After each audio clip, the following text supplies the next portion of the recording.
School life, এখন এই কথাটা শুনলে আগে দীর্ঘশ্বাস ফেলি। একটা সময় ছিল স্কুলে না যাওয়ার জন্য কত বাহানা ধরতাম। ক্লাস 8-9-এ ওঠার পরে এমনটা ভাবতে লাগলাম, এই ভালো সময়টা যাতে সারা জীবন থাকে। স্কুল থেকে যখন একসাথে বাসায় ফিরতাম, শেষ হয়ে যাইতো রাস্তা, কিন্তু গল্প শেষ হইতো না। দুপুরে টিফিন টাইমে আড্ডা, প্রতিদিন সকালে সেই নিয়মিত বন্ধুদের ডাক, স্যার ম্যামের হাতে কারণে অকারণে বোকা খাওয়া, ইচ্ছে করে শয়তানি করা হয়নি বলে ক্লাস ফাঁকি দেওয়া, স্কুল শেষে ঘুরতে যাওয়ার প্ল্যান করা, বেঞ্চের উপরে কলম রেখে বন্ধুদের বিরক্ত করা, ইচ্ছে করে মেয়েদের দিকে উকি ঝুঁকি মারা, হাতের ঘড়িতে বারবার সময় দেখা, ক্লাসের সেই ঘন্টাটার অপেক্ষা করা, জীবনের প্রথম কাউকে ভালো লাগা না বুঝেই অসম্ভবকে সম্ভব করার চেষ্টা, নিজের টিফিন রেখে বন্ধুর টিফিন খেয়ে ফেলা, পরীক্ষাতে দেখাইতে পারি একটাই শর্ত, বাইরে গিয়ে আমাকে কিছু খাওয়াইতে হবে। এগুলো বলা কথা, স্মৃতিময়ের সময়টা কোথায় হারিয়ে গেল? কোথায় হারিয়ে গেল আমার সেই প্রাণপ্রিয় বন্ধুগুলো? কোথায় হারিয়ে গেল সেই 6-7 ঘন্টা একসাথে বসে আড্ডা দেওয়ার সময়টা? এখন কেউ ঘর সংসার সামলাইতে ব্যস্ত, কেউ নিজে প্রতিষ্ঠিত হওয়ার লক্ষ্যে ব্যস্ত, কারো উপরে ফ্যামিলির দায়িত্ব পড়ে গেছে, কেউ নিজেই ফ্যামিলির দায়িত্ব কাঁধে তুলে নিয়েছে, কেউ পরিবার চালাচ্ছে, কেউ পরিবার চালানোর জন্য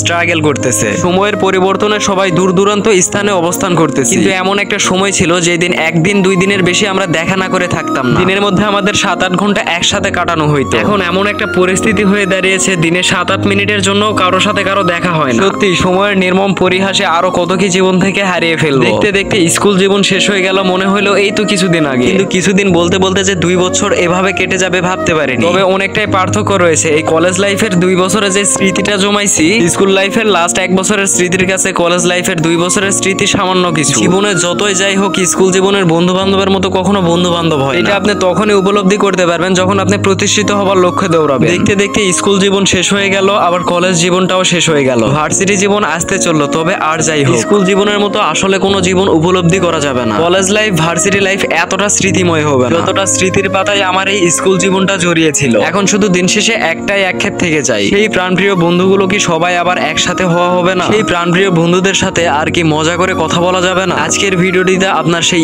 স্কুল জীবনের বন্ধুদেরকে মেনশন করুন। বর্তমানে ফেসবুকের হাই হ্যালোর দুনিয়া থেকে বেরিয়ে এসে নিজের ব্যস্ত সময়কে স্যাক্রিফাইস করে আবার সেই স্কুল জীবনের বন্ধুদের সাথে একদিনে 1 ঘন্টার জন্য হইলেও বসে এই স্মৃতিময় স্কুল জীবনে ফিরে যেতে চাই, আর সেই স্মৃতিটা ধরে রাখতে চাই সারা জীবন। হোয়াটএভার গাইস, যাই হোক, স্কুল জীবনের বন্ধুদেরকে মেনশন করতে ভুলবেন না। আর আমার দিক থেকে আমার স্কুল জীবনের বন্ধুদের লাভ ইউ অল। আর আমি পার্সোনালি আমার বেস্ট ফ্রেন্ড সুবর্ণার উদ্দেশ্যে বলতে চাই, তোর ঋণ আমি কোনোদিন শোধ করতে পারবো না। বিকজ অহংকার আর হিংসার সুযোগ থাকা সত্ত্বেও তুই আমার উপরে কোনো সময় অহংকার আর হিংসা করিসনি, বরঞ্চ তুই আমার ভালোই চেয়েছিস সব সময়। দোয়া করি তোর সামনের দিনগুলো অনেক অনেক ভালো কাটুক। যাই হোক, সবাই ভালো থাকবেন, সুস্থ থাকবেন, আল্লাহ হাফেজ। দেখা হচ্ছে নেক্সট কোনো ভিডিওতে।